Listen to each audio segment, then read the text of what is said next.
जागृत, स्वप्न और सुसुप्ति, इन तीनों अवस्थाओं को पृथक रूप से जानने से तुरीयावस्था का भी ज्ञान हो जाता है। तुरीया है चौथी अवस्था। तुरीयावस्था का अर्थ है परम ज्ञान। तुरीयावस्था का अर्थ है कि किसी प्रकार का अंधकार भीतर न रह जाए, सभी ज्योतिर्मय हो उठे, जरा सा कोना भी अंतस का अंधकारपूर्ण न हो, कुछ भी न बचे भीतर जिसके प्रति हम जागृत नहीं हो गए। बाहर और भीतर सब ओर जागृति का प्रकाश फैल जाए। अभी जहां हम हैं वहां या तो हम जागृत होते या हम स्वप्न में होते या हम सुसुप्ति में होते। चौथे का हमें कुछ भी पता नहीं। जब हम जागृत होते हैं तो बाहर का जगत तो दिखाई पड़ता है, हम खुद अंधेरे में होते। वस्तुएं तो दिखाई पड़ती हैं लेकिन स्वयं का कोई बोध नहीं होता। संसार तो दिखाई पड़ता है लेकिन आत्मा की कोई प्रतीति नहीं होती। ये आधी जागृत अवस्था है जिसको हम जागरण कहते हैं। सुबह नींद से उठकर वो अधूरा जागरण है, और अधूरा भी कीमती नहीं, क्योंकि व्यर्थ तो दिखाई पड़ता है और सार्थक दिखाई नहीं पड़ता। कूड़ा करकट तो दिखाई पड़ता है, हीरे अंधेरे में खो जाते। खुद तो हम दिखाई नहीं पड़ते कि कौन है, और सारा संसार दिखाई पड़ता है। दूसरी अवस्था है स्वप्न की। हम तो दिखाई पड़ते ही नहीं स्वप्न में, बाहर का संसार भी खो जाता है। सिर्फ संसार से बने हुए प्रतिबिंब मन में तैरते हैं। उन्हीं प्रतिबिंबों को हम जानते और देखते हैं। जैसे कोई दर्पण में देखता हो चांद को, या झील पर कोई देखता हो आकाश के तारों को। सुबह जागकर हम वस्तुओं को सीधा देखते हैं, स्वप्न में हम वस्तुओं के प्रतिबिंब देखते हैं, वस्तुएं भी नहीं दिखाई पड़ती। और तीसरी अवस्था है जिससे हम परिचित हैं, बाहर का जगत भी खो जाता है, वस्तुओं का जगत भी अंधेरे में हो जाता है, और प्रतिबिंब भी नहीं दिखाई पड़ते, स्वप्न भी तिरोहित हो जाता है। तब हम गहन अंधकार में पड़ जाते हैं। उसी को हम सुसुप्ति कहते हैं। सुसुप्ति में न तो बाहर का ज्ञान रहता न भीतर का। जागृत में बाहर का ज्ञान रहता है, और जागृत और सुसुप्ति के बीच की एक मध्य कड़ी है स्वप्न, जहां बाहर का ज्ञान तो नहीं होता लेकिन बाहर की वस्तुओं से बने हुए प्रतिबिंब हमारे मस्तिष्क में तैरते हैं और उन्हीं का ज्ञान होता है। चौथी अवस्था है तुरीया, वही सिद्धावस्था है। सारी चेष्टा उसी को पाने के लिए, सब ध्यान सब योग तुरीयावस्था को पाने के उपाय। तुरीयावस्था का अर्थ है भीतर और बाहर दोनों का ज्ञान। अंधेरा कहीं भी नहीं, न तो बाहर और न भीतर। पूर्ण जागृति, जिसको हमने बुद्धत्व कहा है, महावीर ने जिनत्व कहा है। न तो बाहर अंधकार है न भीतर, सब तरफ प्रकाश हो गया है। वस्तुओं को भी हम जानते हैं, स्वयं को भी हम जानते हैं। ऐसी जो चौथी अवस्था है वो कैसे पाई जाए, इसके ही ये सूत्र है। पहला सूत्र है जागृत, स्वप्न और सुसुप्ति, इन तीनों अवस्थाओं को पृथक रूप से जान लेने से तुरीयावस्था का ज्ञान हो जाता है। अभी हम जानते तो हैं लेकिन पृथक रूप से नहीं जानते। जब हम स्वप्न में होते हैं तब हमें पता नहीं चलता कि मैं स्वप्न देख रहा हूं, तब तो हम स्वप्न के साथ एक हो जाते। सुबह जाग के पता चलता है कि रात सपना देखा, लेकिन अब तो वो अवस्था खो चुकी। जब अवस्था होती है तब हम पृथक रूप से नहीं जान पाते, तादात्म्य हो जाता है। स्वप्न में लगता है कि हम स्वप्न हो गए, सुबह जाग के लगता है कि अब हम स्वप्न नहीं है, लेकिन अब हमारा तादात्म्य जागृत से हो जाता है। हम कहते हैं अब मैं जाग गया, लेकिन तुमने कभी सोचा कि रात तुम फिर सो जाओगे और ये तादात्म्य भी भूल जाएगा, फिर सपना आएगा और तुम सपने के साथ एक हो जाओगे। जो भी तुम्हारी आंख पर आ जाता है तुम उसी के साथ एक हो जाते हो, जबकि तुम सभी से पृथक हो। ये ऐसा ही है जैसे वर्षा आए और तुम समझने लगो कि मैं वर्षा हो गया, फिर गर्मी आए और तुम समझो कि मैं गर्मी हो गया, और फिर शीत आए और तुम समझो कि मैं शीत हो गया। लेकिन ये तीनों मौसम तुम्हारे आसपास है, तुम इन तीनों से अलग हो। बचपन था तो तुमने समझा कि मैं बच्चा हूं, जवान हुए तो तुमने समझ लिया कि मैं जवान हूं, बूढ़े हुए तो तुम समझ लोगे कि मैं बूढ़ा हूं, लेकिन तुम तीनों के पार हो। अगर तुम पार न होते तो बच्चा जवान होता कैसे? तुम्हारे भीतर कुछ है जो बचपन को छोड़ सका और जवान हो सका। वो कुछ बचपन और जवानी दोनों से अलग है। स्वप्न में तुम खो जाते हो, जागकर फिर तुम्हें लगता है सपना झूठ था। तुम्हारे भीतर कोई चेतना का तत्व है जो यात्रा करता है। स्वप्न, सुसुप्ति, जागृत तुम्हारे यात्रा के पड़ाव, तुम नहीं हो। और जैसे ही तुम इस बात को समझ पाओगे कि तुम पृथक हो, अलग हो, वैसे ही चौथे का जन्म शुरू हो जाए। वो पृथकता ही चौथा है। महावीर ने इसके लिए बहुत कीमती शब्द प्रयोग किया। महावीर कहते हैं भेद विज्ञान। वे कहते हैं सारा विज्ञान अध्यात्म का भेद को साफ साफ कर लेने में, वही इस शिव सूत्र का अर्थ है कि तुम्हें तीनों अवस्थाएं अलग अलग हैं, इसका पता चल जाए। जैसे ही तीनों अवस्थाओं को तुम अलग अलग जान लोगे, तुम ये भी जान लोगे कि मैं तीनों से अलग हूं। तुम्हें भेद की कला आ गई। अभी हमारी मनोदशा ऐसी है कि जो भी हमारे सामने होता है हम उसी के साथ एक हो जाते हैं। किसी ने तुम्हें गाली दी, क्रोध उठा, उस क्षण में तुम क्रोध के साथ एक हो जाते। तुम भूल ही जाते हो कि क्षण भर पहले क्रोध नहीं था, तब भी तुम थे। क्षण भर बाद क्रोध फिर चला जाएगा, तब भी तुम रहोगे। तो क्रोध बीच में आया हुआ धुआं है। उसने तुम्हें कितना ही घेर लिया हो, लेकिन वो तुम्हारा स्वभाव नहीं। चिंता आती है तो चिंता का बादल घिर जाता है, सूरज छिप जाता है, तुम भूल ही जाते हो कि मैं पृथक हूं।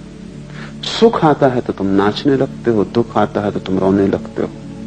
जो भी घटता है तुम उसी के साथ एक हो जाते हो। तुम्हें अपनी पृथकता का कोई बोध नहीं। इसे धीरे धीरे अलग करना सीखना होगा।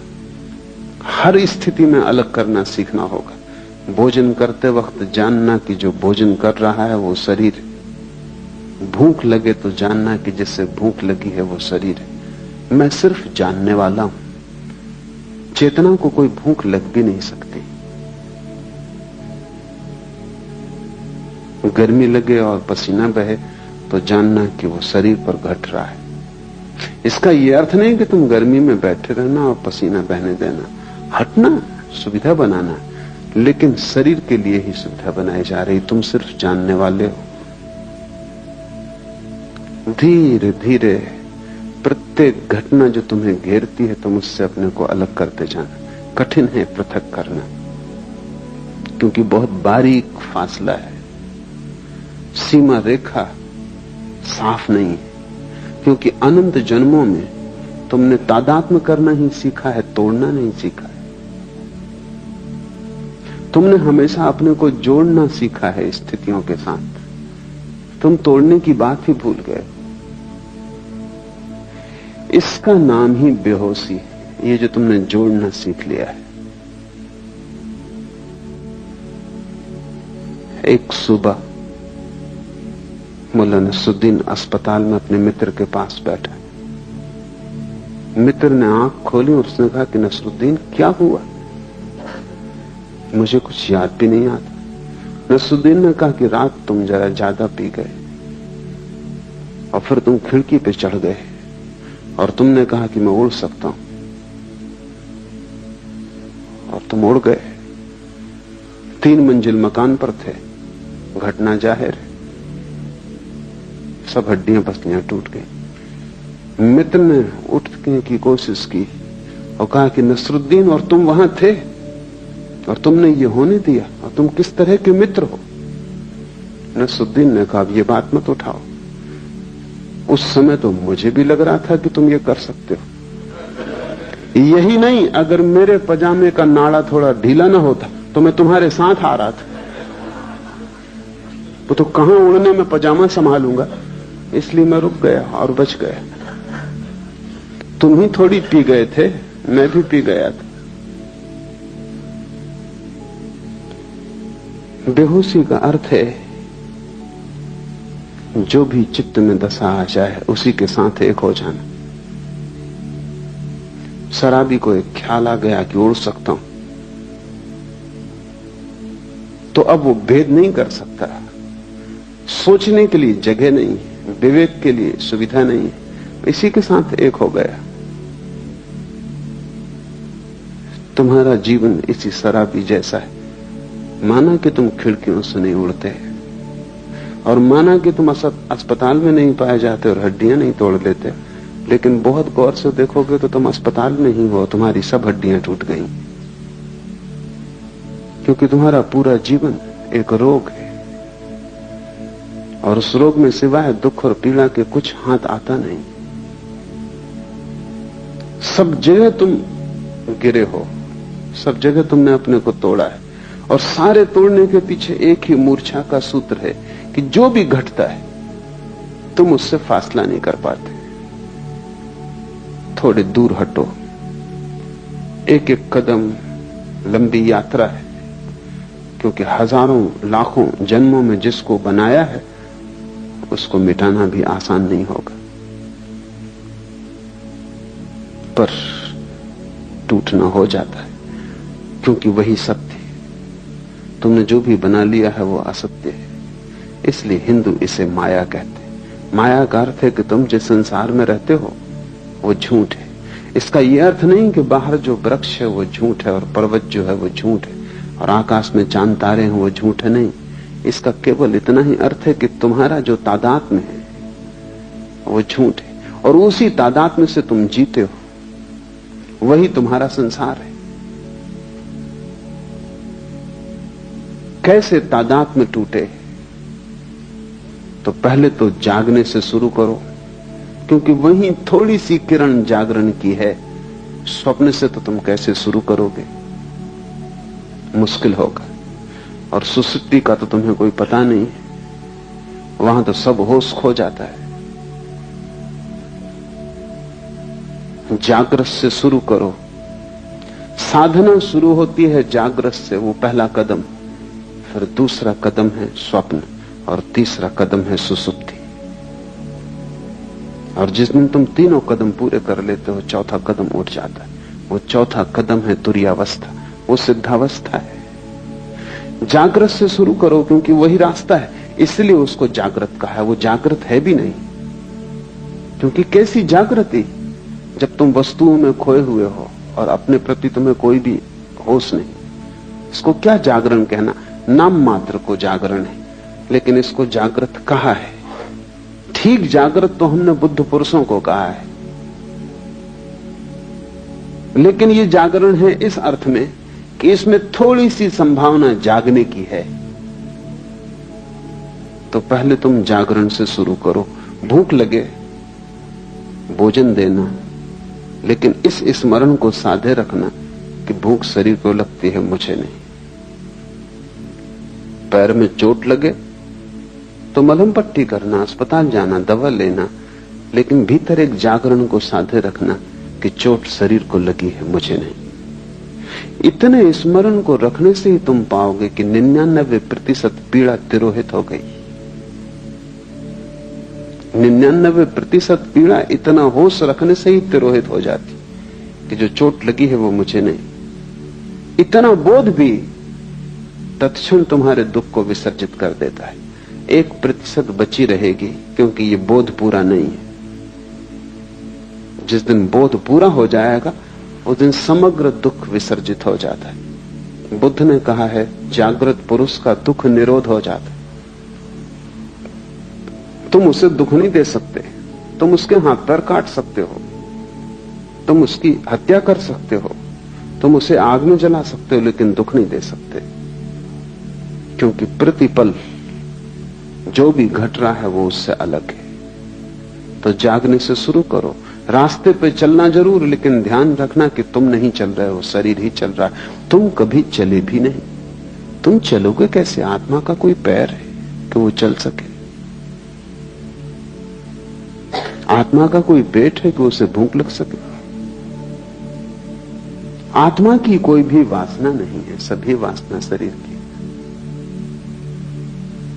आत्मा निर्वासना है, इसलिए न चलती है न चल सकती है। तुम्हारा शरीर ही चल रहा है। इसे जब तक होश रहे संभालने की कोशिश करो। धीरे धीरे धीरे एक बड़ा अनूठा आह्लादकारी अनुभव होगा कि रास्ते पर तुम चलते हुए अचानक किसी दिन पाओगे कि तुम्हारे भीतर 2 हिस्से हो गए। एक चल रहा है और एक नहीं चल रहा है। एक भोजन कर रहा है और एक नहीं भोजन कर रहा है। उपनिषद कहते हैं एक ही वृक्ष पर बैठे हैं 2 पक्षी। ऊपर का पक्षी शांत है, न हिलता न डुलता, न रोता न हंसता, न आता न जाता, बस बैठा है शांत। नीचे का पक्षी बड़ा बेचैन, इस डाल से उस डाल पर उछलता है, इस फल को पकड़ता है, उसको पकड़ता है, बड़े सपने देखता है, बड़ी दौड़ धूप करता है। वो दोनों पक्षी तुम्हारे भीतर है। वो जो वृक्ष है वो तुम हो। एक तुम्हारे भीतर पक्षी है जो कभी हिला डुला नहीं, जो बस बैठा देख रहा है। उस पक्षी को हमने साक्षी कहा है। जीसस ने कहा है एक ही बिस्तर पर तुम सोते हो, उसमें एक मरा हुआ है और एक सदा जीवित, और एक सदा से मरा हुआ है और एक सदा जीवित रहेगा। वो बिस्तर तुम ही हो। जब रात तुम बिस्तर पे सोते हो तो एक उसमें मुर्दा है और एक उसमें शाश्वत चैतन्य है। पर फर्क करना, फासला करना, कठिन श्रम, उद्यम की जरूरत है। तो पहले तो तुम दिन से कोशिश करो। सुबह जब उठते हो, जब पहली किरण आती है होश की, तभी से तुम साधने की कोशिश करो। हजारों प्रयास करोगे तब कहीं एक प्रयास सफल होगा। पर एक भी सफल हो जाए तो तुम पाओगे कि हजारों साल भी मेहनत करनी महंगी नहीं थी। क्योंकि एक क्षण को भी तुम्हें यह पता चल जाए कि जो चल रहा है वो तुम नहीं, जो रुका है वो तुम हो, जो वासना से भरा है वो तुम नहीं, जो सदा निर्वासना है वो तुम हो, जो मरण धर्म है वो तुम नहीं, जो अमृत का स्रोत है वो तुम हो। एक क्षण को भी इसका पता चल जाए तो एक क्षण को भी तुम महावीर या बुद्ध हो जाओ या शिवत्व को उपलब्ध हो जाओ तो तुमने महासंपदा का द्वार खोल लिया। फिर यात्रा सरल है। स्वाद के बाद यात्रा बड़ी सरल है। स्वाद के पहले ही सारी कठिनाई है।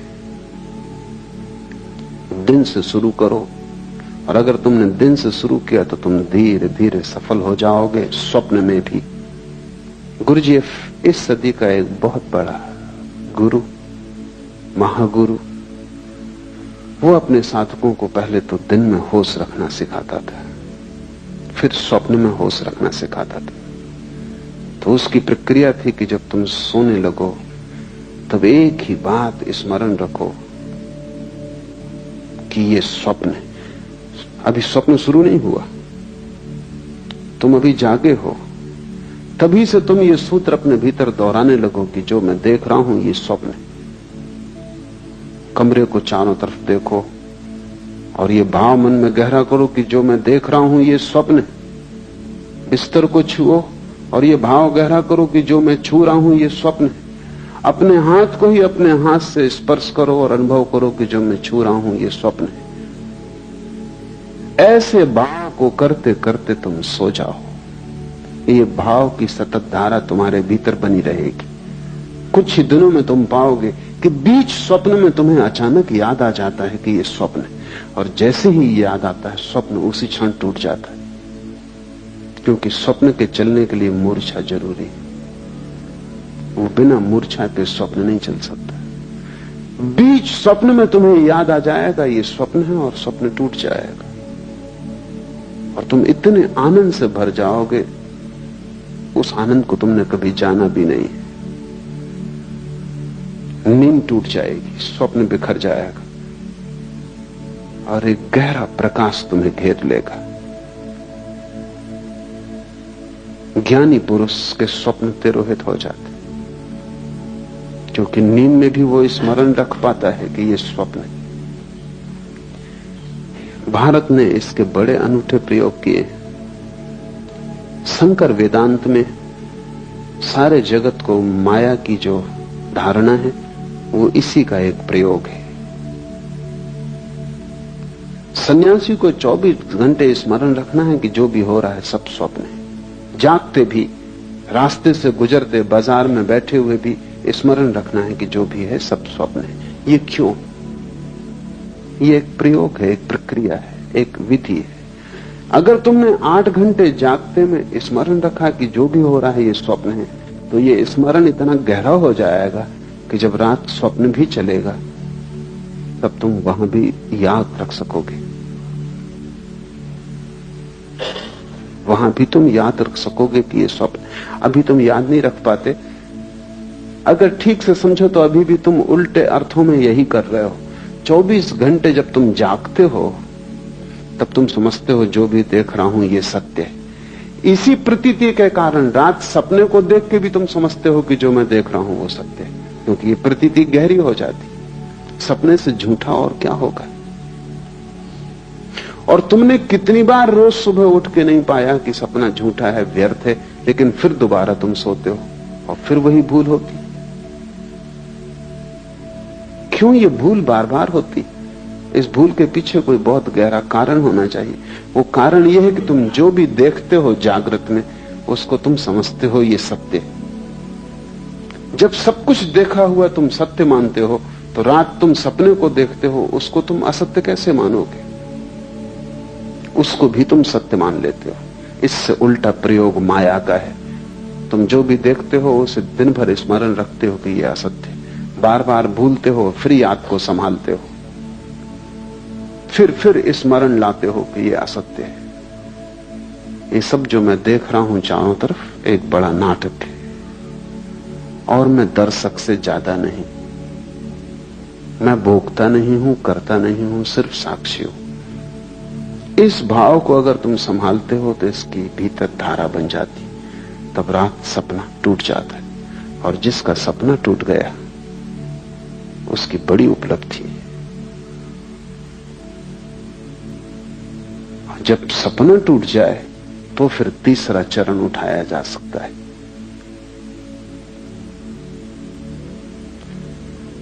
जब सपना टूट जाए तो फिर सुसुप्ति में होश रखने का चरण उठाया जा सकता है। लेकिन तुम्हें अभी बहुत कठिनाई होगी। सीधा उस प्रयोग को करना संभव नहीं, एक एक कदम उठाना पड़े। जब सपना टूट जाता है तब दृश्य कोई भी नहीं रह जाता। दिन में आंख खोल के तुम चलते हो, तुम कितना ही मानो कि जो देख रहे हो वो माया है, तो भी दृश्य तो बचेगा। तुम कितना ही, शंकर भी कितना ही कहते हो कि माया है, तो भी दीवार से तो निकलेंगे नहीं, निकलेंगे तो दरवाजे से ही। कितना ही कहते हो सब माया है, कंकड़ पत्थर तो नहीं खाएंगे, खाएंगे तो भोजन ही। कितना ही कहते हो माया है, फिर भी तुम होगे तभी बोलेंगे, तुम नहीं होगे तो नहीं बोलेंगे। इसलिए बाहर के जगत के साथ तुम कितनी ही मान्यता को गहन कर लो कि ये माया है, बाहर का जगत तो बना रहेगा, मिट नहीं जाएगा। कोई पत्थर मारेगा फेंक कर तो सिर टूटेगा, खून बहेगा। तुम दुखी मत होगे, तुम पीड़ा नहीं लोगे, तुम कहोगे सब माया है, तुम अपने को दूर रखोगे, लेकिन फिर भी घटना तो घटेगी। लेकिन स्वप्न में एक अनूठी बात है, वो बिल्कुल माया है, इसलिए वहां एक अनूठा प्रयोग हो जाता है। जैसे ही तुम समझते हो कि सपना माया है, सपना खो जाता है, दृश्य विलीन हो जाता है। और जब दृश्य विलीन हो जाता है तभी दृष्टा के प्रति आंख जा सकती है। जब तक दृश्य मौजूद रहता है तब तक तुम बाहर ही देखते हो, क्योंकि दृश्य आकर्षित करता रहता है। जब दृश्य खो जाता है, पर्दा खाली हो जाता, पर्दा भी नहीं रह जाता, तब तुम अकेले छूटते हो। इसलिए ध्यानी आंख बंद करके ध्यान करता है, क्योंकि इस संसार को माया कहना एक विधि है। ये संसार वास्तविक है, ये तुम्हारे सोचने पर निर्भर नहीं। अगर ये स्वप्न भी है तो ब्रह्म का है, ये तुम्हारा स्वप्न नहीं है। लेकिन तुम्हारे निजी सपने हैं, वे रात में घटते हैं। इसलिए बड़ी क्रांतिकारी घटना तो तब घटती जब तुम निजी स्वप्न को तोड़ देते हो। आकाश खाली हो जाता है, वहां देखने को कुछ नहीं बचता। नाटक समाप्त हुआ, घर जाने का वक्त आ गया। अब तुम करोगे भी क्या बैठे बैठे? इस घड़ी में अचानक आंख मुड़ती है, क्योंकि बाहर कुछ भी खोजने को नहीं रह जाता, देखने को नहीं रह जाता, सोचने को नहीं रह जाता, कोई दृश्य नहीं बचता। तो जो ऊर्जा दृश्य की तरफ जाती थी वो स्वयं की तरफ मुड़ती। स्वयं की तरफ मुड़ती हुई ऊर्जा ही ध्यान है। और जैसे ही स्वयं की तरफ मुड़ती, तब तुम सुसुप्ति में भी होश रख सकते हो, क्योंकि तुम तो होते हो। संसार नहीं होता सुसुप्ति में, स्वप्न नहीं होता सुसुप्ति में, क्योंकि तुम दोनों को देखने में अटके थे, इसलिए सुसुप्ति में बेहोशी रहती थी। अब तुम्हारी अटक टूट गई,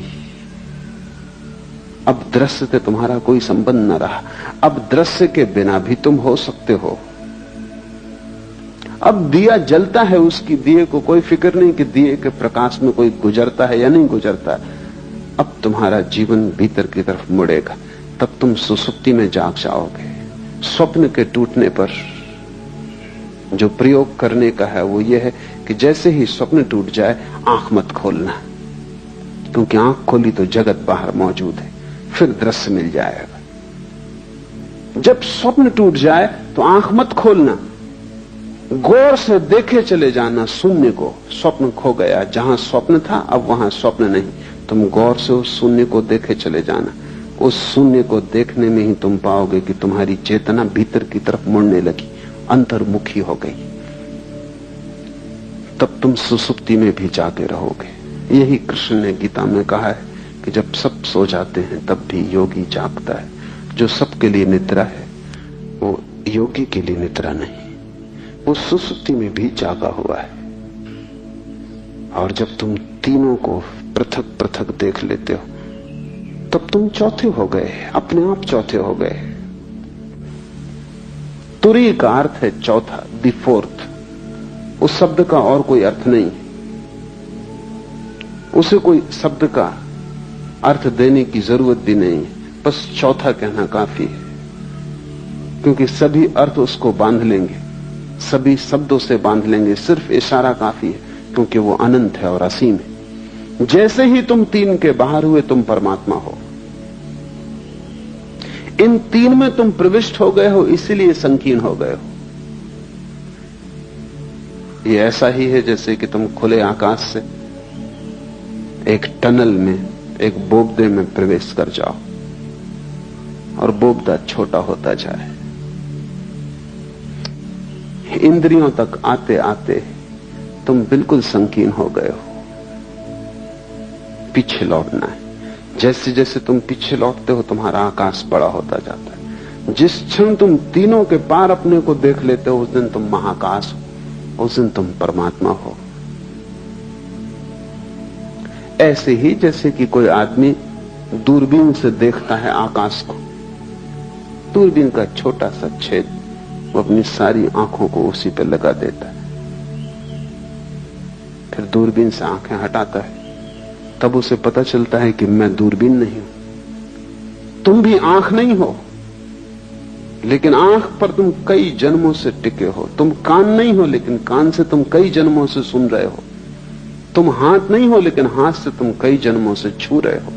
बस तुम दूरबीन से बंध गए हो। तुम्हारी हालत वैसी हो गई जैसे किसी वैज्ञानिक को दूरबीन बंध गई हो। अब वो दूरबीन को आंख से बांधे हुए घूम रहा है। तुम उसको कितना ही कहो कि दूरबीन उतार के रखो, ये तुम नहीं हो, पर वो दूरबीन से ही देख सकता है और भूल ही गया है। ये विस्मृति है। इस विस्मृति को तोड़ने की प्रक्रिया है। जागृत से शुरू करो, सुसुप्ति पर पूर्ण होने दो। जागृत, स्वप्न और सुसुप्ति, इन तीनों अवस्थाओं को पृथक रूप से जानने से तुरीय अवस्था का भी ज्ञान हो जाता है। इसे शुरू करो और धीरे धीरे बढ़ते जाओ। जिस दिन तुम्हें गहरी नींद में होश रह जाए, उस दिन जान लेना तुम में, बुद्ध में, महावीर में, शिव में अब कोई अंतर न रहा। लेकिन तुम उल्टा ही काम कर रहे हो। तुम जागरण में भी ठीक जागे हुए नहीं हो, तो तुम सुसुप्ति में कैसे जागोगे? तुम यहां भी सोए हुए हो। तुम्हारा जागरण नाम मात्र को है। तुम्हें भ्रम पैदा होता है कि तुम जागे हो, क्योंकि तुम काम चलाओ, काम निपटा लेते हो। साइकिल चला लेते हो, तुम सोचते हो तुम जागे हुए हो। कार चला लेते हो, तुम सोचते हो तुम जागे हुए हो। लेकिन तुमने कभी ख्याल किया कि ये सब ऑटोमेटिक हो गया है, यंत्रवत हो गया है। साइकिल चलाने वाला सोचता भी नहीं कि अब बाएं मुड़ना है, अब दाएं मुड़ना है। वो अपने मन में लगा रहता है। साइकिल बाएं मुड़ती, दाएं मुड़ती, वो अपने घर पहुंच जाता है। सोचना या होशपूर्वक चलने की कोई जरूरत नहीं, सब यंत्रवत हो गया है, आदत हो गई। वो घर पहुंच ही जाता है। कार चलाने वाला चलाता जाता है, कोई जरूरत नहीं है उसको, तो वो जागे। हम सब की जिंदगी एक रूटीन, एक बंधी हुई लीक पर घूमने लगती।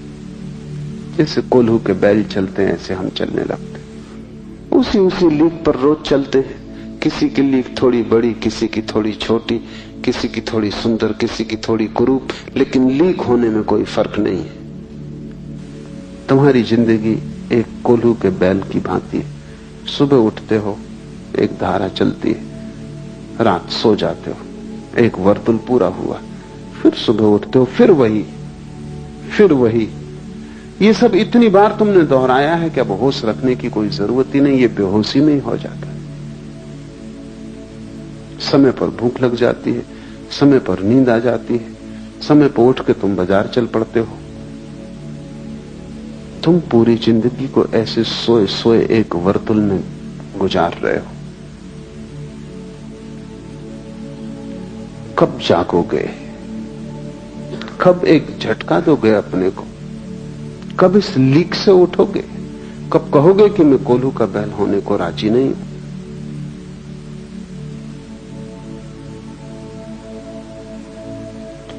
जिस दिन तुम्हें झटका देने के ख्याल आ जाएगा, उसी दिन से परमात्मा की यात्रा शुरू हो जाती। मंदिर जाने से तुम धार्मिक नहीं होते, क्योंकि वो भी तुम्हारी कोल्हू की लीक का हिस्सा है। तुम वहां भी चले जाते हो, क्योंकि तुम सदा जाते रहे हो, क्योंकि तुम्हारे माँ बाप जाते रहे, उनके माँ बाप जाते रहे इसी मंदिर में, इसी शास्त्र को तुम पढ़ते रहे हो, तो तुम पढ़ते चले जाते हो। लेकिन ये कोल्हू की लीक है। क्या तुम कभी होशपूर्वक मंदिर गए? होशपूर्वक अगर तुम जा सको तो मंदिर जाने की जरूरत न रह जाएगी। जहां होश हो जाएगा तो वहीं पाओगे मंदिर। होश मंदिर है। लेकिन ईसाई चला जा रहा है चर्च की तरफ, सिख चला जा रहा है गुरुद्वारा की तरफ, हिंदू चला जा रहा है मंदिर की तरफ, बंधे हुए अपनी अपनी लीक पर। तुम्हारी ये सोई सोई अवस्था तुम्हारे अतिरिक्त कोई भी नहीं तोड़ सकता।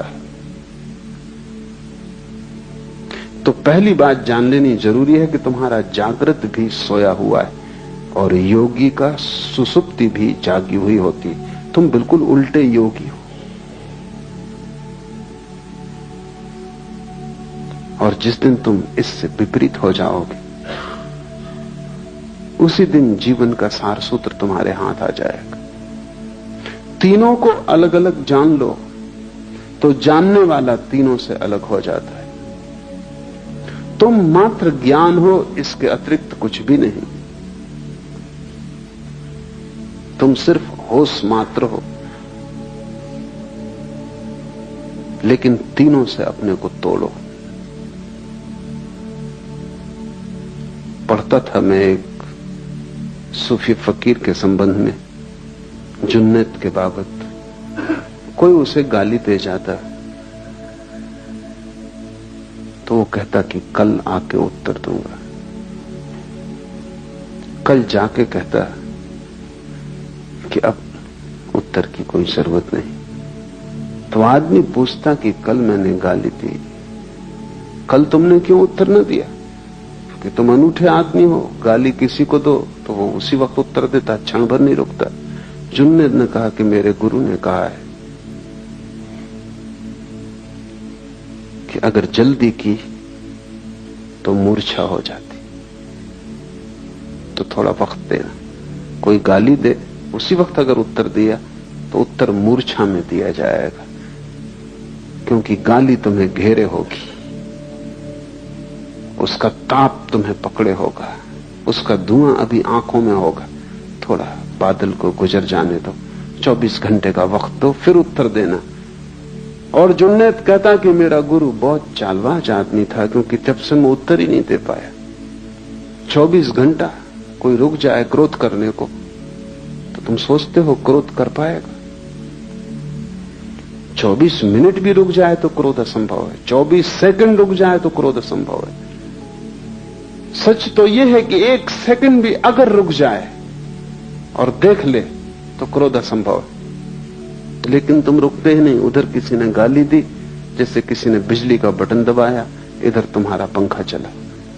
इसमें रत्ती भर का फासला नहीं है, इसमें जरा सी भी संद नहीं है। और तुम सोचते हो कि तुम बड़े होशपूर्ण हो। तुम मालिक भी नहीं हो अपने। बेहोश आदमी अपना मालिक हो भी नहीं सकता। कोई भी बटन दबाता है और तुम्हें चलाता है। कोई आया, तुम्हारी खुशामद की और तुम खिलखिला गए, गदगद हो गए।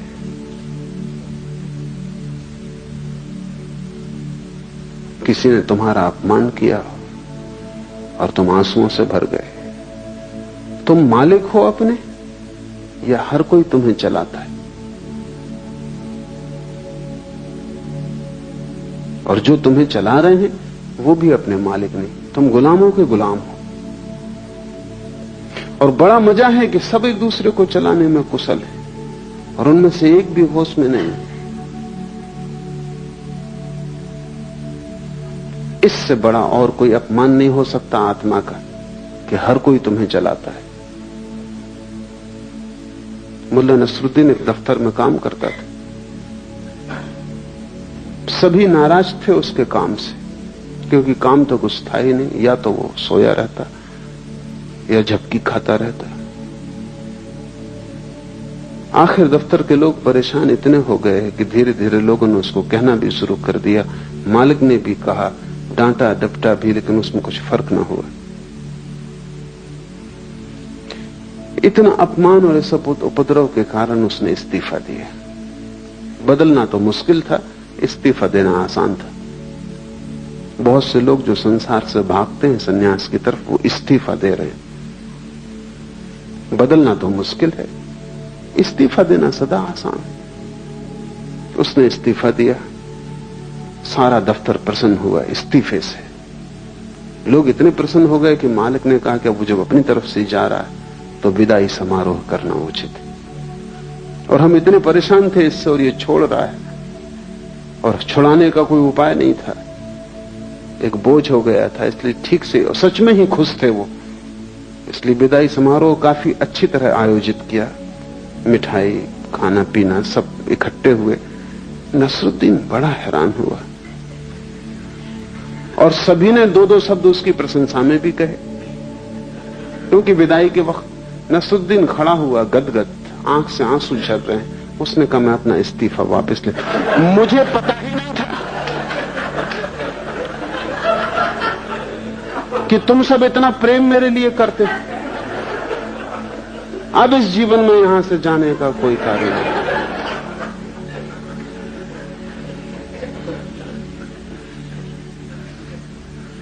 हम संचालित हो रहे हैं, और अक्सर यह होता है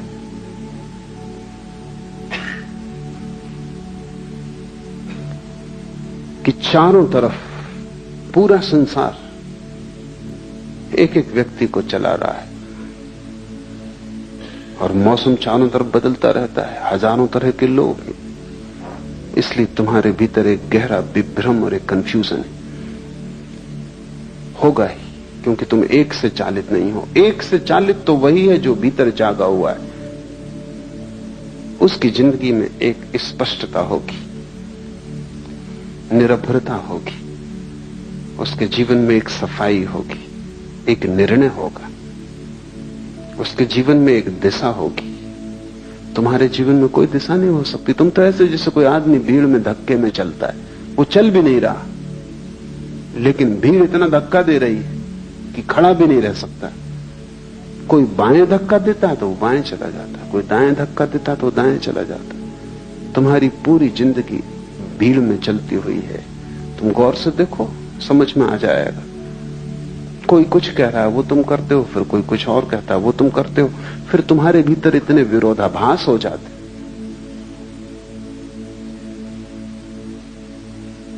एक आदमी मेरे परिचित है, चोट लग गई थी, थोड़ी सी चोट थी, रिक्शा उलट गया था, फिर अस्पताल से भी छूट गए, फिर 6 महीने भी बीत गए, भले चंगे भी हो गए, लेकिन फिर भी वो अपनी बैसाखी। तो मैं उनको पूछा, कब ये बैसाखी कब छोड़ोगे? कहते, छोड़ना तो मैं भी चाहता हूं, मेरा डॉक्टर कहता है बेकार है, लेकिन मेरा वकील कहता है अभी रखो, जब तक मुकदमा तय न हो जाए।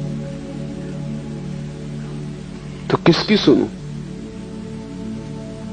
तुम्हारा वकील कुछ कहता, तुम्हारा डॉक्टर कुछ कहता, पत्नी कुछ कहती, पति कुछ कहता, बेटा कुछ कहता, बाप कुछ कहता। चारों तरफ तुम्हें चलाने वाले मालिक, करोड़ों मालिक हैं, और तुम अकेले हो, और तुम सबकी सुनते हो। जो भी दबा देता है उसी की सुनते हो। तब तुम्हारे भीतर सब दरारें बढ़ जाती हैं, खंड खंड हो जाता है व्यक्तित्व। जब तक तुम भीतर की न सुनोगे तब तक तुम अखंड नहीं हो सकते। मैं सन्यासी उसे कहता हूं जिसने भीतर की आवाज सुननी शुरू कर दी, और जब वो भीतर की आवाज पर सब दांव लगाने को राजी है। लेकिन भीतर की आवाज तुम्हें समझ में भी ना आएगी जब तक तुम बेहोश हो। तब तक अगर तुमने भीतर की आवाज समझी भी कि भीतर की है तो वो भीतर की ना होगी, वो भी बाहर की आवाज होगी। बेहोश आदमी को भीतर की आवाज का क्या पता? नहीं तो दिल्ली में बैठे सभी राजनीतिक अंतरात्मा की आवाज की बात करते हैं। इंदिरा, गिरी, अंतरात्मा की आवाज। अंतरात्मा का पता कैसे सोए हुए आदमी को? कौन सी आवाज अंतरात्मा की तुम्हें कैसे पता? जो भी आवाज तुम्हारी वासनाओं को तृप्त करती मालूम पड़ती, अंतर्वासना की आवाज, उसे तुम अंतरात्मा की आवाज कहते हो।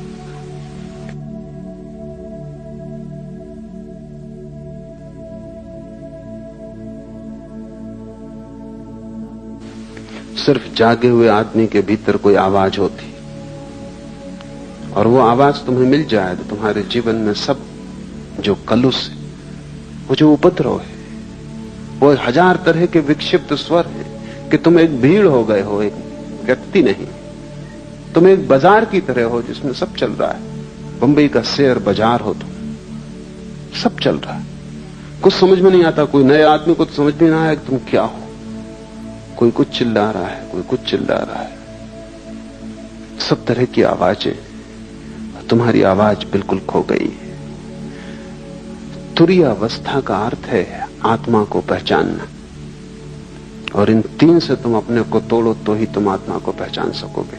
छोटे छोटे प्रयोग शुरू करो। क्रोध आए, रुको, जल्दी क्या है। घृणा है, थोड़ा रुको, थोड़ा संधि काल चाहिए,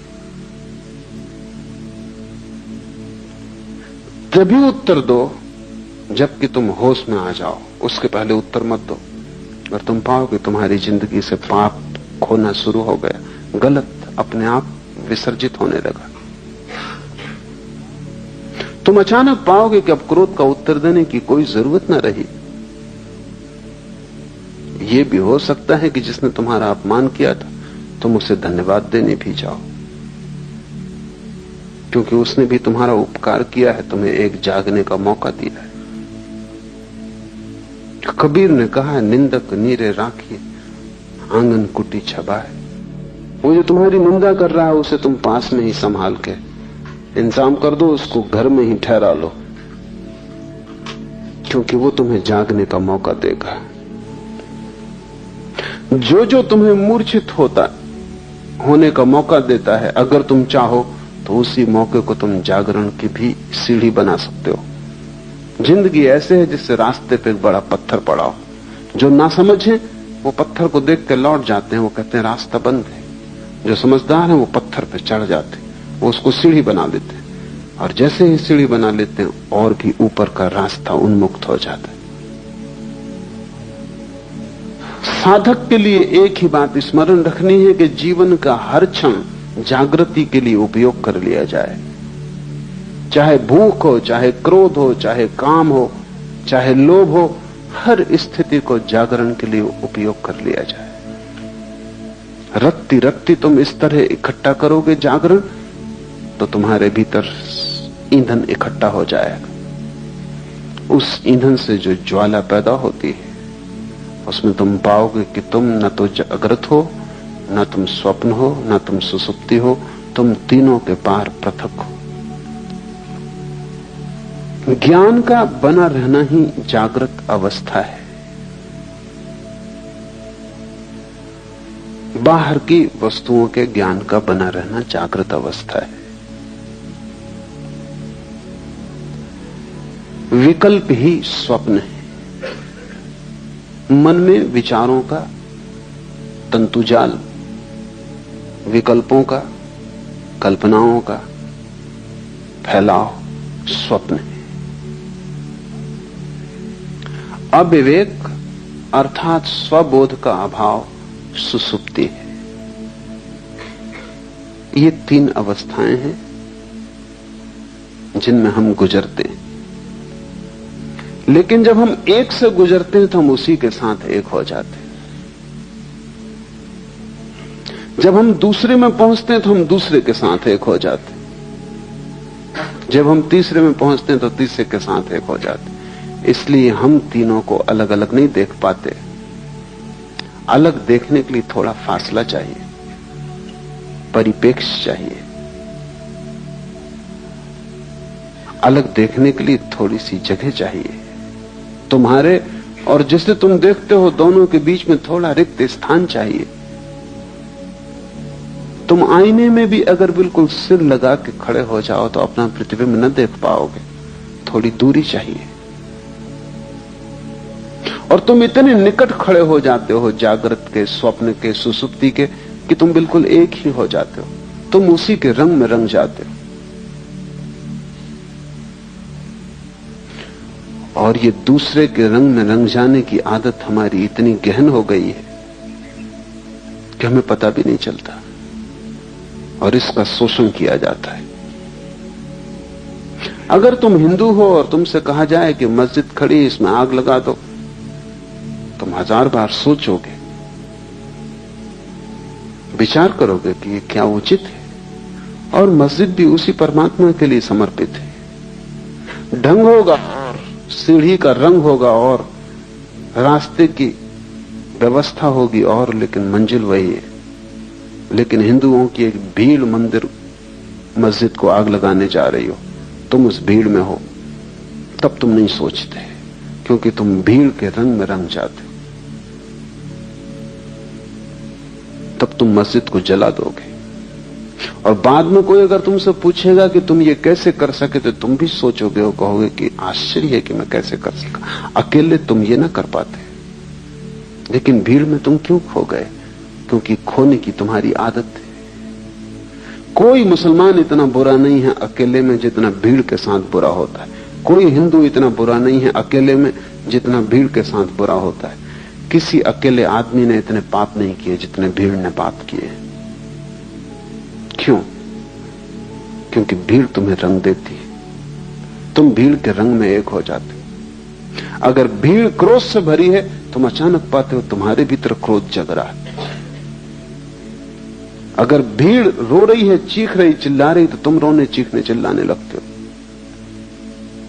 अगर भीड़ प्रसन्न है, तुम अपना दुख भूल जाते हो और प्रसन्न हो जाते हो। ख्याल करो, तुम किसी के घर गए हो, कोई मर गया है, वहां अनेक लोग रो रहे हैं, अचानक तुम पाते हो तुम्हारे भीतर भी रुदन उठा आ रहा है। शायद तुम सोचते होगे कि तुम बड़े करुणावान हो, शायद तुम सोचते हो कि तुम बड़ी दया और प्रेम से भरे हुए व्यक्ति हो, शायद तुम सोचते हो कि सहानुभूति के कारण ये आंसू आ रहे हैं, तो तुम गलती में हो। क्योंकि घर भी तुमने ये खबर सुनी थी कि वो आदमी मर गया, तब तुम्हें कुछ भी ना हुआ था, क्योंकि तुम अकेले थे। तब तुमने सोचा होगा कि ठीक है, मरना जीना लगा ही रहता है। बजाय इसके कि आदमी मर गया, इससे तुम्हें दुख होता, तुम्हें यही झंझट आई होगी कि अब जाना पड़ेगा और संवेदना प्रकट करनी पड़ेगी। और 25 दूसरे काम थे, अब एक और उपद्रव बीच में आ गया। और ये आदमी था ही ऐसा, बेवक्त मरा, कोई वक्त था आज मरने का। ये तुम्हारे विचार रहे होंगे। लेकिन तुम जब घर में पहुंचोगे और वहां तुम लोगों को रोते देखोगे, भीड़ जब वहां दुखी हो रही होगी, तुम अचानक पाओगे तुम्हारे भीतर भी बड़े भाव उठ। ये भाव दो कौड़ी के और खतरनाक है, क्योंकि भीड़ तुम्हें रंगे दे रही है। तुम अपने को बचाना। ऐसी सहानुभूति किसी मतलब की नहीं जो भीड़ से आती हो, जो तुम्हारे हृदय से ना आती हो। तुमने देखा कि दुखी, बेचैन, परेशान लोग भी होली के हुल्लड़ में बड़े आनंदित दिखाई पड़ने लगते। वो भी नाचने गाने लगते, गुलाल उड़ाने लगते। जिनकी जिंदगी में गुलाल बिल्कुल भी नहीं है और जिनकी जिंदगी में कभी कोई खुशी, कोई गीत नहीं देखा गया, अचानक रास्तों पर रंग फेंक रहे। हुआ क्या इनको? यही आदमी कल चला जा रहा था, मरा मरा, इसका पैर नहीं उठ रहा था, इसकी जिंदगी ऐसी थी जैसे सुसुप्त, और यही आदमी आज नाच रहा है।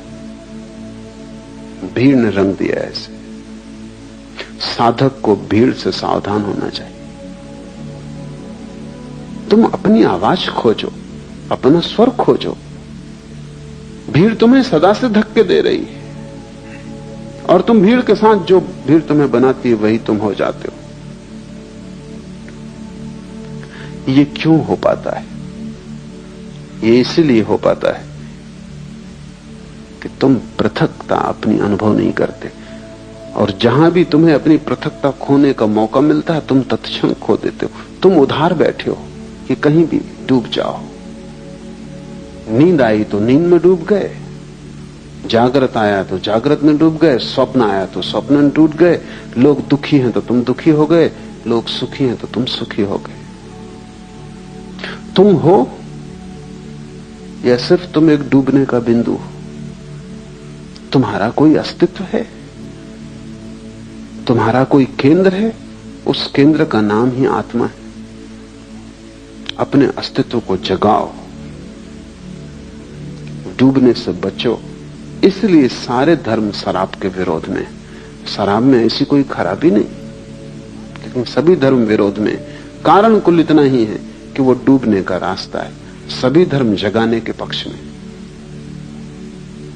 और जो आदमी शराब पी रहा है वो डूब रहा है। जो जो चीजें डुबाती हैं तुम्हें, जिन जिन चीजों से तुम और भी ज्यादा मूर्छित होते हो, तुम वैसे ही काफी मूर्छित हो। रत्ती भर तुम में जरा सा होश है, तुम उसी को भी खोने के लिए तैयार रहते हो।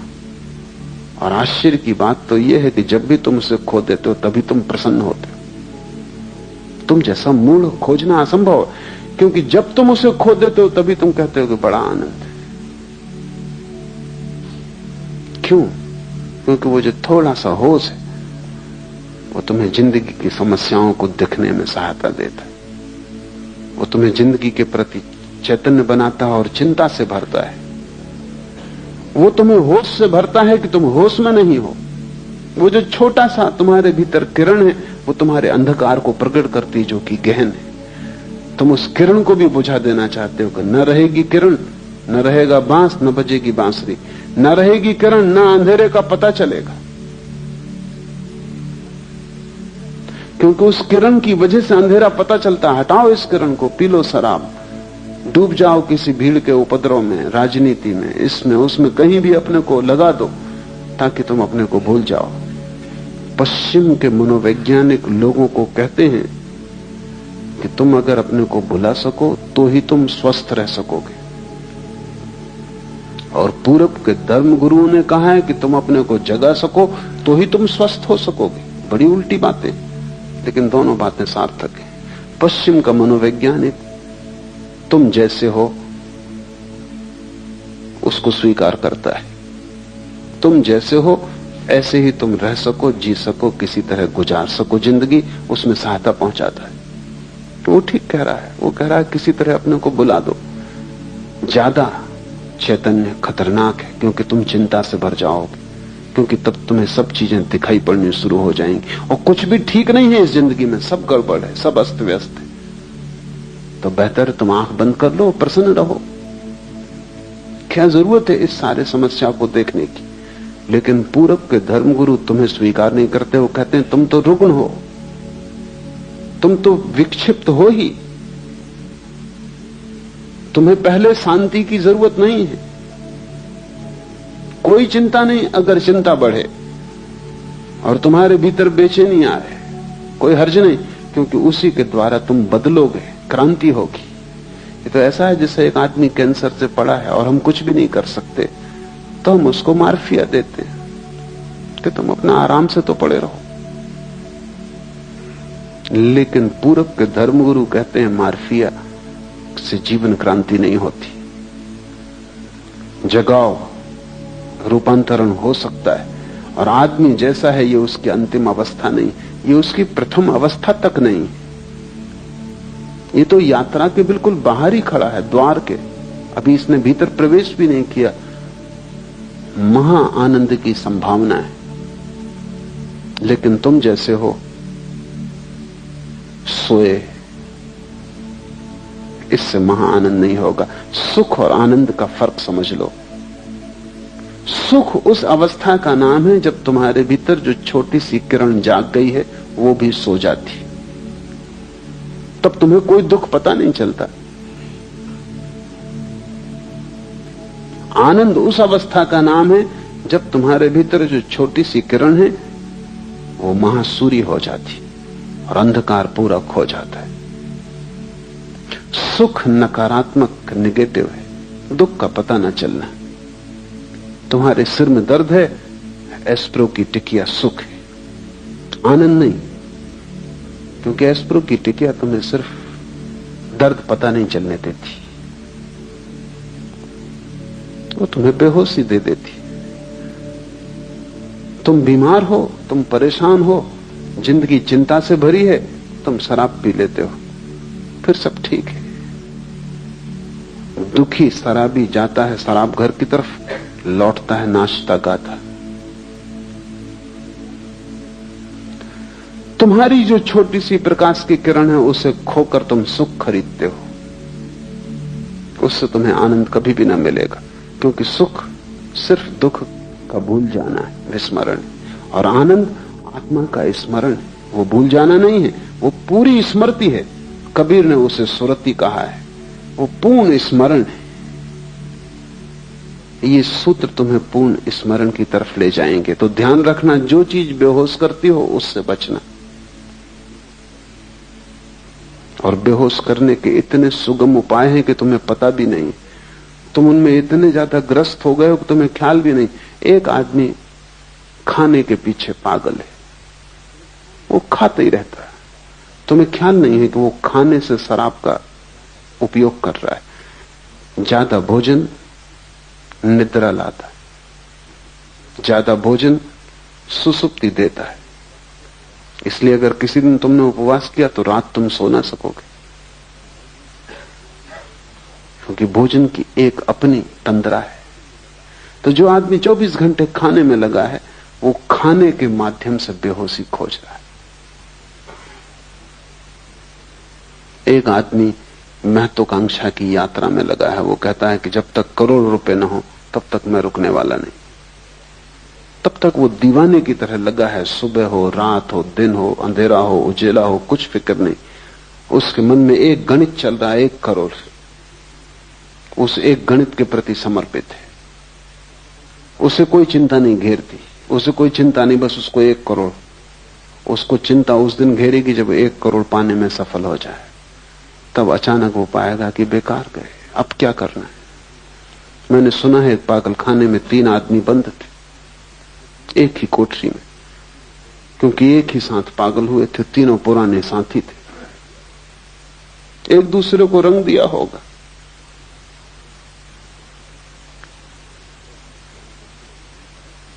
एक मनोवैज्ञानिक उनका अध्ययन करने आया था, तो उसने पागलखाने के डॉक्टर को पूछा कि इसमें नंबर 1 की क्या तकलीफ है।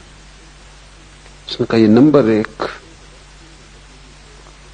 एक रस्सी में लगी हुई गांठ को खोलने का उपाय कर रहा था और खोल नहीं पाया, उसी में पागल हुआ। और ये दूसरा क्या कर रहा था कि ये भी वही गांठ खोल रहा था रस्सी में लगी, और खोलने में सफल हो गया और इसीलिए पागल हुआ। वो मनोवैज्ञानिक थोड़ा हैरान हुआ। उसने कहा, ये तीसरे सज्जन? उसने कहा, ये वो सज्जन है जिनने गांठ लगाई थी।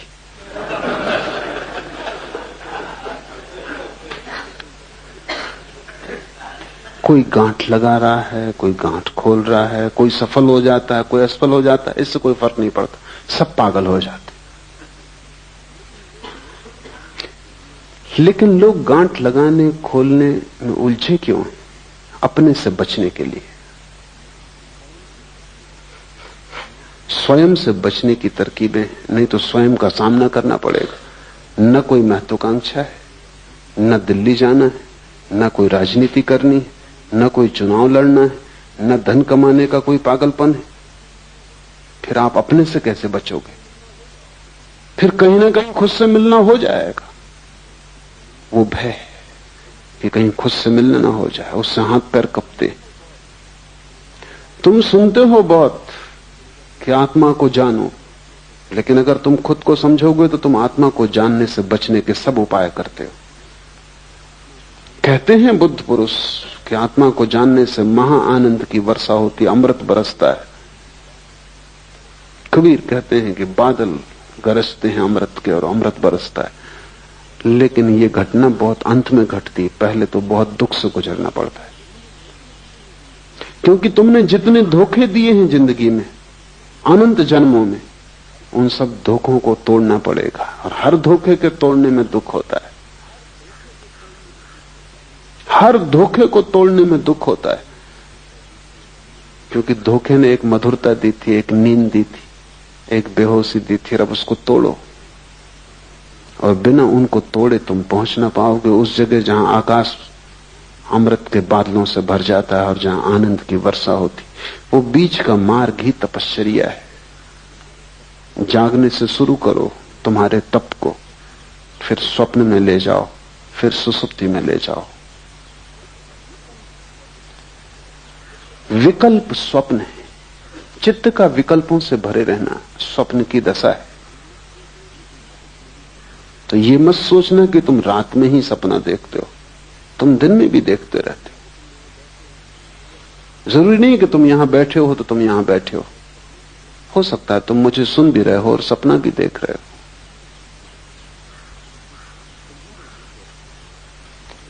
तुम्हारे भीतर 24 घंटे एक अंतर्धारा सपने की चलती रहती। जागने में भी भीतर तो एक सपना तुम्हें घेरे ही रहता है, कुछ ना कुछ चलता ही रहता है। कभी भी आंख बंद करो और तुम पाओगे कि भीतर कुछ चल रहा है। यह हालत ऐसी है जैसे दिन में, रात में तो आकाश में तारे दिखाई पड़ते हैं, दिन में दिखाई नहीं पड़ते क्योंकि सूरज के प्रकाश में ढक जाते। इससे तुम ये मत समझना कि खो जाते, वो अपनी जगह है, खोएंगे कहां, जाएंगे कहां। तुम किसी गहरे कुएं में चले जाना और गहरे कुएं में से खड़े होकर दिन में देखना तो तुम्हें तारे आकाश में दिन में भी दिखाई पड़ जाएंगे, क्योंकि तारों को देखने के लिए अंधेरा चाहिए। सूरज की रोशनी की वजह से तारे दिखाई नहीं पड़ते। यही हालत स्वप्न की है। रात में ही सपने दिखाई पड़ते हैं ऐसा नहीं है, लेकिन रात का अंधकार चाहिए, आंख बंद हो तो दिखाई पड़ते। दिन में आंखें खुली हैं, 25 और काम करने जरूरी हैं। सपने तो भीतर बने रहते हैं, दिखाई नहीं पड़ते। दिन में भी तुम अगर आराम कुर्सी पर आंख बंद करके बैठ जाओ, तत्क्षण दिवा स्वप्न शुरू हो जाएगा। वो चल ही रहा था, वो भीतर चलता ही रहता है, उसका एक अंतर सूत्र है। इस अंतर सूत्र को तोड़ना बहुत जरूरी, क्योंकि दिन में तुम तोड़ सको तो रात में तोड़ पाओगे। दिन में ही न तोड़ सके तो रात में कैसे तोड़ोगे। सभी मंत्रों का उपयोग इस अंतर सूत्र को तोड़ने के लिए किया जाता है। जैसे कि कोई एक आदमी को मंत्र दे दिया उसके गुरु ने कि तू काम कर, बाजार जा, सामान बेच, खरीद, लेकिन भीतर राम राम राम की अंतर्ध्वनि चलने दे। ये क्या है? अगर तुम काम करते वक्त भीतर राम की अंतर्ध्वनि चलने दो तो वो जो शक्ति स्वप्न बनती थी, स्वप्न की धारा बनती थी, वो राम की धारा बन जाएगी, क्योंकि वही शक्ति है जो भीतर सपना बनती। तो भीतर तुमने एक अपना ही सपना पैदा कर लिया, राम राम राम राम। बाहर तुम सब काम करते हो और भीतर तुम राम का अनुस्मरण करते हो। तो वो जो शक्ति तुम्हारे भीतर खाली पड़ी सपना देखती थी, वो राम का स्मरण बन जाएगी। इससे कुछ राम नहीं मिल जाएंगे, लेकिन सपने के तोड़ने में सहायता मिलेगी। और जिस दिन तुम रात नींद में भी पाओगे कि सपना नहीं चल रहा बल्कि राम की धारा चल रही, उस दिन समझ लेना कि दिन में सपना टूट गया। तो मंत्र की सफलता नींद में पता चलती, दिन में पता नहीं चलती। कैसे पता चलेगी? अगर तुम दिन भर राम का जप करते रहे हो तो रात सोते समय सपना पैदा नहीं होगा, राम की धारा चलेगी। ये धारा इतनी सघन हो सकती है कि तुम कल्पना भी नहीं कर सकते। स्वामी राम राम राम जपते रहते थे। तो एक रात हिमालय में ठहरे वो अपने एक मित्र के पास, सरदार पूर्ण सिंह के पास, अकेली कोठरी में थे। दूर पहाड़ में बनी कोठी थी, वहां कोई पास था भी नहीं, मीलों तक। सरदार पूर्ण सिंह को कुछ नींद नहीं आई, कुछ मच्छर थे, कुछ गर्मी थी। तो वो बड़े हैरान हुए कि राम राम राम की आवाज चल रही कोठरी में। स्वामी राम तो सो गए। तो वो उठे, थोड़ा भय भी लगा कि यहां कोई तीसरा आदमी तो है नहीं और ये राम की आवाज। तो दिया लेके सब तरफ देखा है, बाहर कोई भी नहीं है। कमरे में फिर आए तो और हैरानी हुई कि बाहर आवाज कम सुनाई पड़ती, कमरे में ज्यादा सुनाई पड़ती। और जैसे राम की खाट के पास पहुंचे तो आवाज और ज्यादा सुनाई पड़ने लगी। तो उन्होंने दिए से राम को देखा कि कहीं वो जाग के राम का स्मरण तो नहीं कर रहे हैं। तो वो तो गहरी नींद में सो रहे हैं, गर्राटा आ रहा। तो वो बहुत हैरान हुए, करीब आके बैठ गए, कान लगा के सुनने लगे। पूरे शरीर के रोए रोए से राम की आवाज आ रही।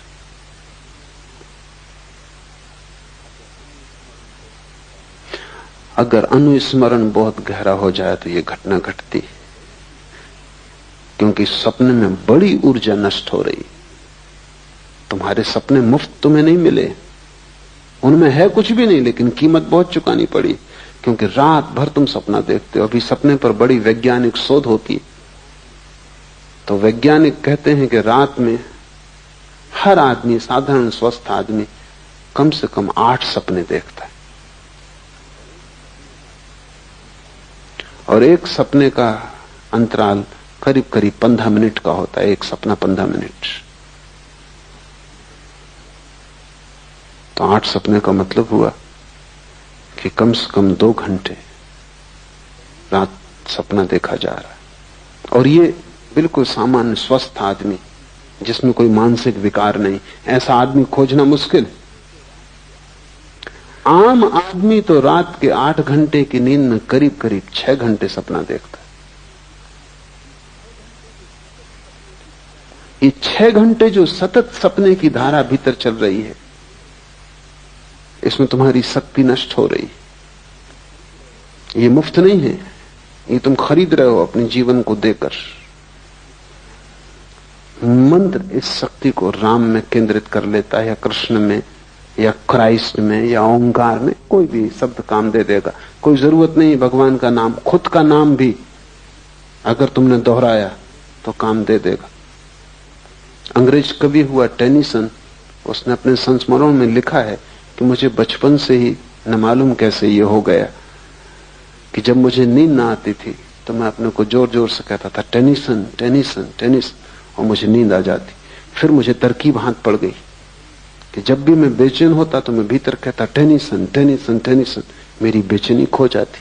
फिर मैंने इसका मंत्र बना लिया। अपना ही नाम भी अगर तुम लोगे तो उतना ही लाभ हो सकता है, हालांकि होगा नहीं, क्योंकि तुम्हें अपने नाम पर उतना भरोसा नहीं हो सकता।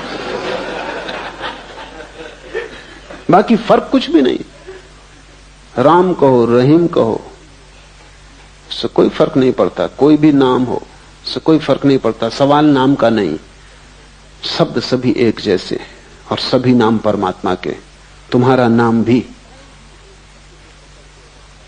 कोई भी एक शब्द को पकड़ के अगर दोहराया जाए तो उसका एक संगीत भीतर पैदा हो जाता है, एक ध्वनि पैदा हो जाती। उस ध्वनि में स्वप्न की जो ऊर्जा है वो लीन हो जाती। मंत्र स्वप्नों को नष्ट करने के उपाय हैं, उनसे कोई परमात्मा को नहीं पाता, लेकिन स्वप्न को नष्ट करना परमात्मा को पाने के मार्ग पर बड़ा कदम है। मंत्र एक प्रक्रिया है, एक विधि है, एक औजार है,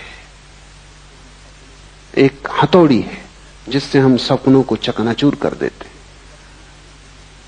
और सपने भी क्या है, शब्द हैं, इसलिए शब्दों की हथौड़ी उन्हें चकनाचूर कर सकती है। उनके लिए कोई लोहे की असली हथौड़ी भीतर ले जाने की जरूरत भी नहीं। नकली है, नकली हथौड़ी काम कर देगी। नकली बीमारी के लिए असली दवाई हमेशा खतरनाक है। नकली बीमारी के लिए नकली दवाई ही उचित होती, क्योंकि वही उसको नष्ट कर सकती है। स्वप्न क्या है, विकल्प है। और मंत्र क्या है, मंत्र संकल्प है, वो भी विकल्प का ही एक रूप है। लेकिन स्वप्न बदलते हुए हैं, क्षणभंगुर है, मंत्र सतत है और एक ही है। धीरे धीरे सभी स्वप्नों की ऊर्जा मंत्र में लीन हो जाती। और जिस दिन रात्रि में नींद में भी स्वप्न ना आए, मंत्र चलने लगे, तुम समझना कि तुमने स्वप्न पर विजय पा ली। तुम समझना कि तुम्हारा सपना टूटा, सत्य शुरू हुआ। उसके बाद सुसुप्ति में प्रवेश हो सकता है। लेकिन तुम उल्टा ही कर रहे हो, तुम विकल्पों को शक्ति देते हो। तुम्हारे भीतर व्यर्थ के विचार चलते हैं, उनको भी तुम साथ देते हो। बैठे हो खाली तो यही सोचने लगते हो कि अगले इलेक्शन में खड़े हो जाएं। फिर सपना शुरू हुआ, फिर राष्ट्रपति से हुए बिना काम नहीं चलेगा। फिर तुम सपने में राष्ट्रपति हो जाते हो, स्वागत समारोह हो रहे हैं और तुम इस सबको रस ले रहे हो। और तुम कभी भी नहीं सोचते कैसी मूढ़ता है, क्या तुम कर रहे हो। तुम एक व्यर्थ के विकल्प को ऊर्जा दे रहे हो, साथ दे रहे हो। और ऐसे ही व्यर्थ के विकल्पों से भरा हुआ तुम्हारा चित्त है। अगर हम आदमी के जीवन की पूरी खोजबीन करें तो 99% इसी तरह के सपनों में खो जाता है। धन के सपने, साम्राज्य के सपने, शक्ति के सपने। तुम पा भी लोगे तो क्या मिलेगा? अमेरिका का एक बहुत प्रसिद्ध प्रेसिडेंट हुआ, काल्विन कूलिच। बड़ा शांत आदमी था, भूल से ही वो राष्ट्रपति हो गया, क्योंकि उतने शांत आदमी उतनी अशांत जगहों तक पहुंच नहीं सकते। वहां पहुंचने के लिए बिल्कुल पागल दौड़ चाहिए। वहां जो जितना ज्यादा पागल, वो छोटे पागलों को दबा के आगे निकल जाता। कूलिच कैसे पहुंच गया, ये चमत्कार है। वो बिल्कुल शांत आदमी था, न बोलता न चालता। कहते हैं किसी किसी दिन ऐसा हो जाता कि 10-5 शब्दों से ज्यादा ना बोलता।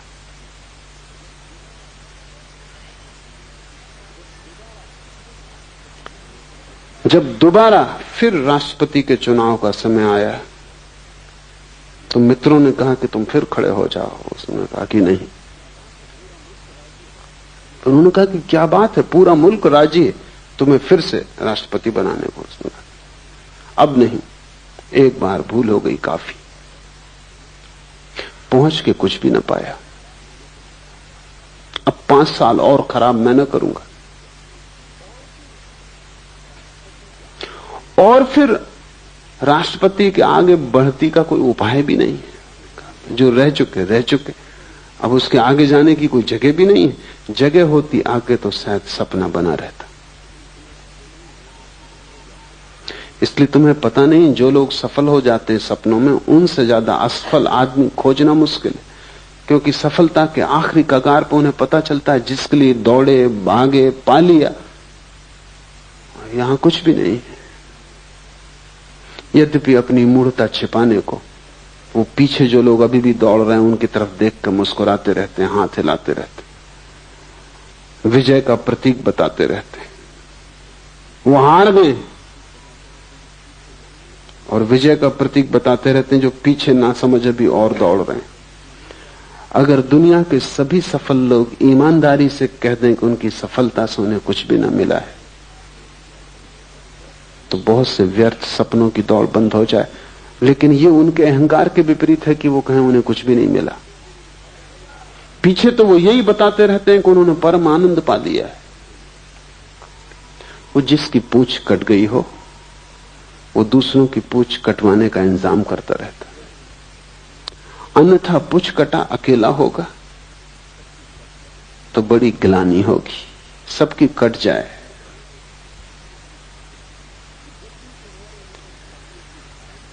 जब भी तुम्हारे भीतर स्वप्न की धारा चले तब जरा जग के देखना कि क्या तुम कर रहे हो। बच्चे शेक्सपियर की कहानियां पढ़ते हैं, वो सब कहानियां तुम्हारे संबंध में। मन शेक्सपियर है और जब तक तुम स्वप्न देखते हो तब तक तुम शेक्सपियर रहोगे। शेक्सपियर का मतलब है व्यर्थ के सपने देख रहा है और उन सपनों को सच मान रहा है।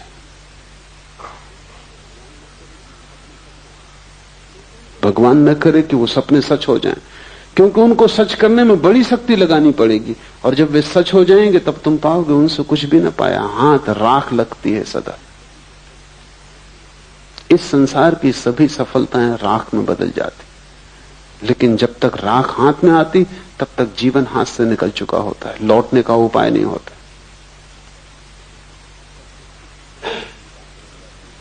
और तब तो सिर्फ छिपाने की बात रह जाती है कि लोगों से छिपा लो कि तुम्हारा जीवन व्यर्थ नहीं गया, तुम बड़े सार्थक हो गए हो, तुमने कुछ पा लिया है। विकल्प ही स्वप्न है, इन विकल्पों को शक्ति मत देना। और जब भीतर स्वप्न चले तब हिला के अपने को जगा लेना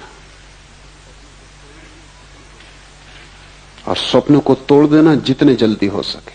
मंत्र उपयोगी हो सकता है स्वप्न को तोड़ने में। मंत्र के संबंध में हम आगे विचार करेंगे, कैसे मंत्र कारगर हो सकता है। मंत्र निश्चित ही स्वप्न को तोड़ देता है। और अविवेक अर्थात स्वबोध का अभाव सुसुप्ति है और जहां सभी कुछ खो जाता है, कोई विवेक न रह जाता, कोई होश नहीं रह जाता, न बाहर का कोई होश न भीतर का कोई होश, जहां तुम सिर्फ एक चट्टान की भांति हो जाते हो गहन तंद्रा में। लेकिन तुम देखो कि तुम्हारा जीवन कैसा उपद्रव होगा, क्योंकि जब भी तुम गहरी तंद्रा में हो जाते हो तभी सुबह उठ के तुम कहते हो कि रात बड़ी आनंददायी नींद आई। थोड़ी देर सोचो कि तुम्हारा जीवन कैसा नरक होगा कि तुम्हें सिर्फ नींद में सुख आता है। बेहोशी में भर सुख आता है, बाकी तुम्हारा जीवन एकदम दुख ही दुख है। अच्छी नींद आ जाती तो तुम कहते हो काफी हो गए, और नींद का अर्थ है बेहोशी। लेकिन ठीक ही है, तुम्हारे लिए काफी हो गया, क्योंकि तुम्हारी पूरी जिंदगी सिर्फ चिंता, तनाव, बेचैनी के अतिरिक्त और कुछ भी नहीं।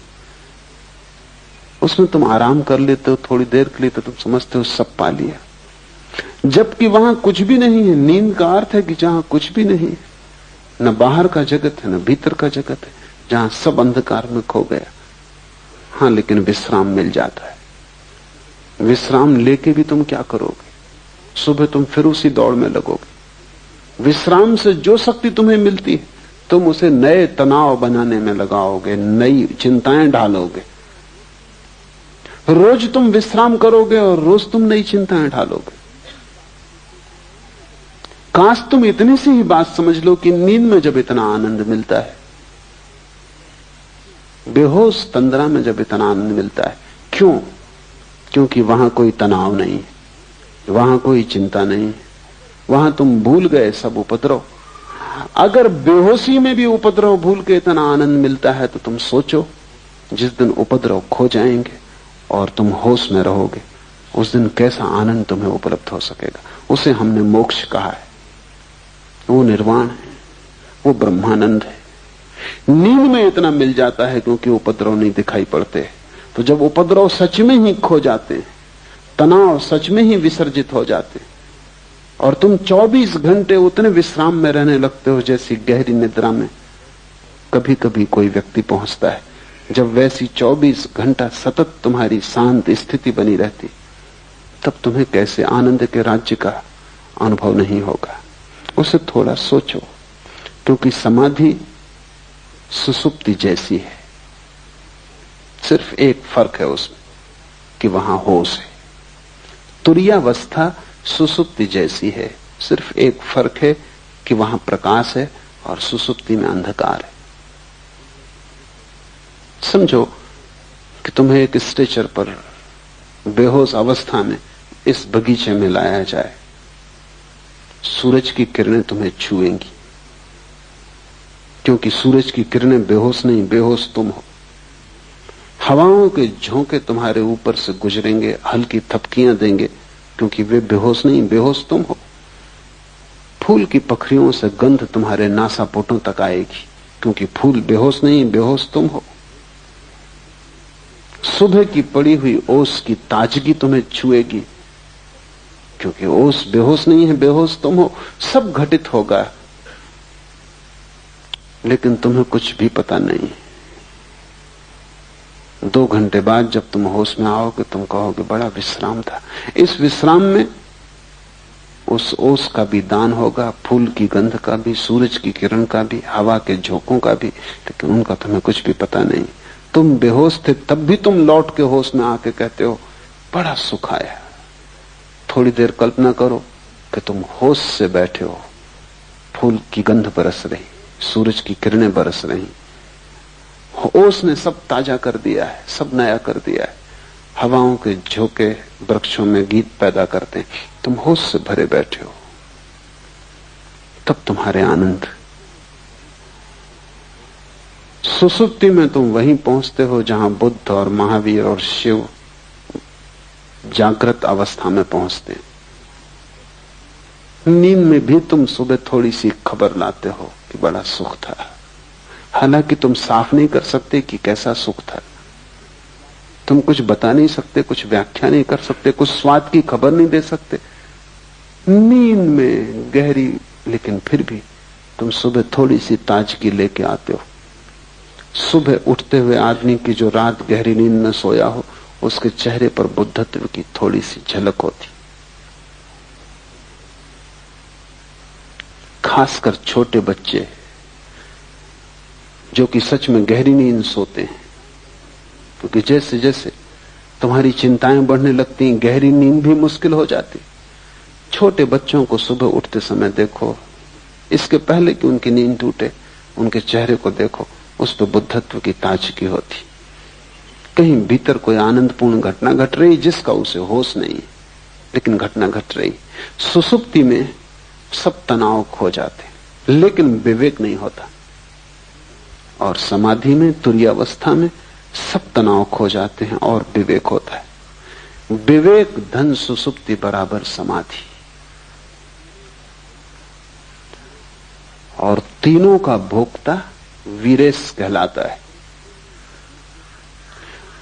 जागृत को, स्वप्न को, सुसुप्ति को, तीनों का भोक्ता, तीनों से जो पृथक है, तीनों से जो अन्य है, तीनों से जो गुजरता है, तीनों को जो भोगता है लेकिन तादात्म्य नहीं करता, जो तीनों के पार जाता है लेकिन अपने को अन्य मानता है, तीनों से भिन्न जो है वही वीरेश है। वीरेश का अर्थ है वीरों में वीर है, महावीर है। वीरेश शिव का एक नाम है। हमने महावीर उन्हीं पुरुषों को कहा जिन्होंने समाधि पा ली। हम महावीर उसको नहीं कहते जो गौरी शंकर पे चढ़ गया। ठीक है, साहस किया, लेकिन गौरी शंकर कोई आखिरी ऊंचाई नहीं है। हम महावीर उसको भी नहीं कहते जो चांद पे पहुंच गया। साहस किया, लेकिन चांद पे पहुंचना कोई आखिरी मंजिल नहीं। हम तो वीरेश उसे कहते हैं, महावीर उसे कहते हैं जिसने आत्मा को पा लिया, जिसने परमात्मा को पा लिया। क्योंकि परमात्मा से और ऊंचा गौरी शंकर कहां, और परमात्मा से और आगे मंजिल कहां। जिसने आखिरी पा लिया, हम उसी को महावीर कहते हैं। उससे कम पर हम राजी नहीं है, क्योंकि चांद पे पहुंच के क्या होगा। चांद पे पहुंच के सिर्फ और आगे पहुंचने के रास्ते खुलते हैं। अब मंगल पे पहुंचना होगा। मंगल पे पहुंच के क्या होगा, अनंत विस्तार है। हम महावीर उसे कहते हैं जो वहां पहुंच गया जिसके आगे अब पहुंचने को कोई जगह ना बची। और क्यों कहते हैं महावीर उसे? क्योंकि उससे बड़ा कोई दुस्साहस नहीं, स्वयं को पा लेने से बड़ा कोई दुस्साहस नहीं, उससे बड़ी कोई साहसिक अभियान नहीं है। क्योंकि उसके मार्ग पर जितनी कठिनाइयां हैं उतनी कठिनाइयां किसी मार्ग पर नहीं। उस तक पहुंचने में जितनी तपश्चर्या से तुम्हें गुजरना पड़ेगा और कहीं पहुंचने में वैसी तपश्चर्या से नहीं गुजरना पड़ता। स्वयं की यात्रा सबसे दुर्भर यात्रा है, वो खडक की धार है। शायद इसीलिए तुम स्वयं से भागे हुए हो और संसार में अपने को यहां वहां उलझा रहे हो। शायद इसी कारण आत्मज्ञान की बात मन को पकड़ती भी है, फिर भी तुम हिम्मत नहीं जुटाते। कहीं कोई डर पकड़ लेता है। कठिन है, अकेले जाना होगा। सबसे बड़ी कठिनाई तो यह है कि दुनिया में सब जगह तुम किसी के साथ जा सकते हो, सिर्फ एक जगह है जहां तुम्हें अकेले जाना होगा। वहां पत्नी साथ ना होगी, भाई साथ ना होगा, मित्र साथ ना होगा, गुरु तक भी वहां साथ नहीं हो सकता, सिर्फ इशारा कर सकता है। बुद्ध ने कहा है, बुद्ध इशारा करते, जाना तुम्हें होगा। और अकेले होने में डर लगता है।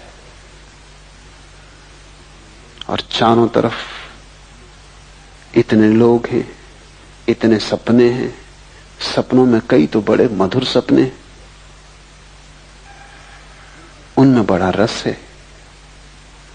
उन सबको तोड़कर, इस सब सपने के जाल को गिराकर सत्य की यात्रा पर थोड़े से दुर्लभ लोग निकलते हैं। उनमें से भी बहुत से बीच यात्राओं से वापस लौट आते। लाखों में एक उस यात्रा पर जाता है, क्योंकि बड़ी कठिन है। और लाखों जाते हैं, उनमें से कोई एक पहुंच पाता है। इसलिए हमने उस अवस्था को वीरेश कहा है। तीन के पार जो चौथा तुम्हारे भीतर छिपा है वही गौरी शंकर है। वहीं पहुंचना है। और पहुंचने का रास्ता यह है कि तुम जागने में और जागो।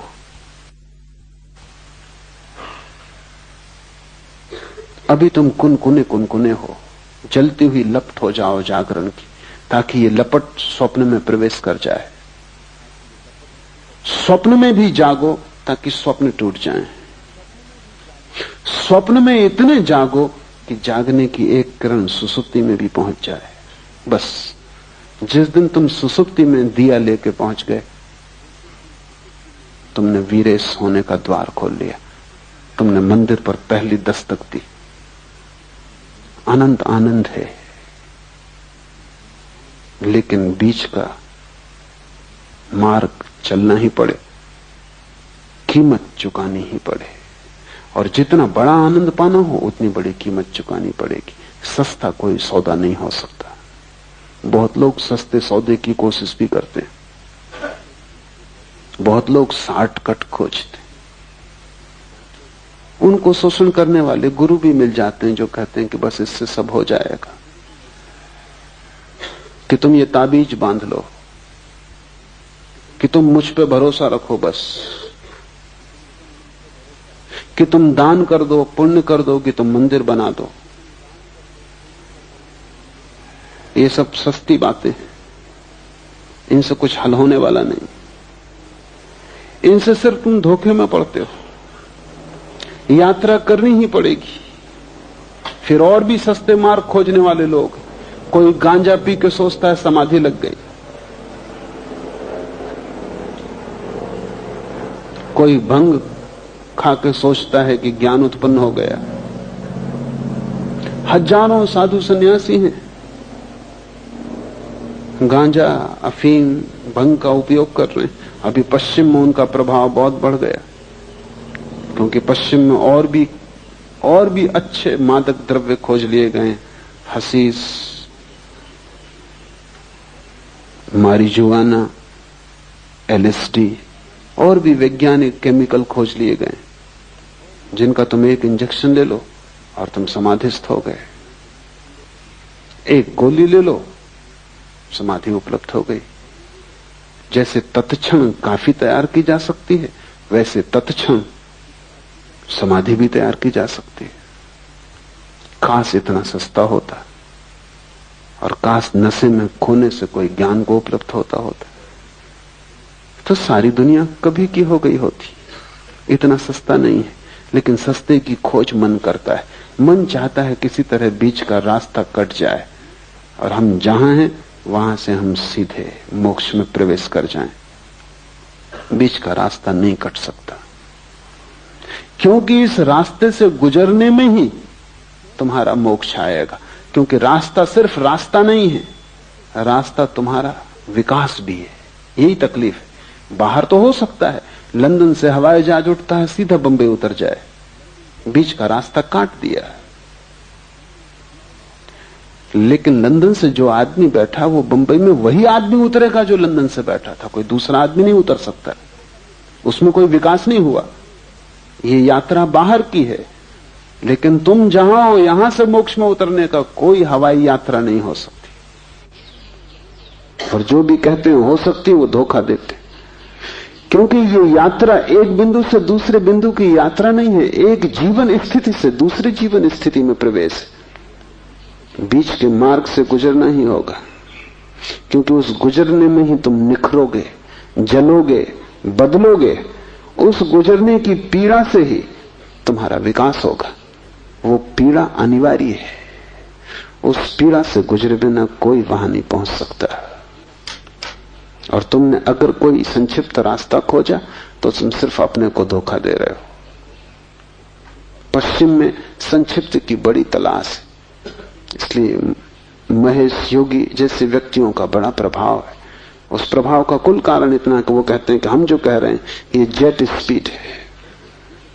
हम जो कह रहे हैं ये छोटा सा जो मंत्र है, रोज 15 मिनट कर लेने से तुम सीधे पहुंच जाओगे। कुछ और करने की जरूरत नहीं।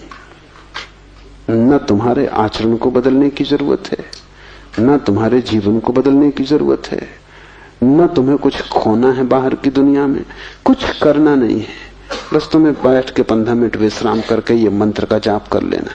बस ये मंत्र सब कुछ है। मंत्र कीमती चीज है पर सब कुछ नहीं।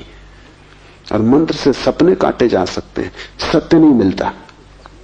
सपना काटना सत्य के मिलने के मार्ग पर एक हिस्सा है। लेकिन मंत्र कोई दोहरा के कोई समझता हो कि सब हो गया, कि कोई माला फेर के समझता हो कि सब हो गया, तो वो बचकाना है। वो भी योग्य भी नहीं है, समझ के भी योग्य नहीं, पहुंचने की तो बात दूर है। दूभर है मार्ग, उस दूभर से गुजरना होगा। और इसलिए ये सूत्र कहता है उद्यम चाहिए, इतनी महान प्रयत्न करने की आकांक्षा चाहिए, अभीप्सा चाहिए कि तुम अपने को पूरा दांव पर लगा दो। मोक्ष खरीदा जा सकता है, लेकिन तुम अपने को पूरा दांव पर लगा दो तो ही, इससे कम में नहीं चलेगा। कुछ और तुमने दिया वो देना नहीं है, वो कीमत नहीं चुकाई तुमने। अपने को पूरा दे डालोगे तो ही कीमत चुकती है और उपलब्धि होती है। आज इतना ही।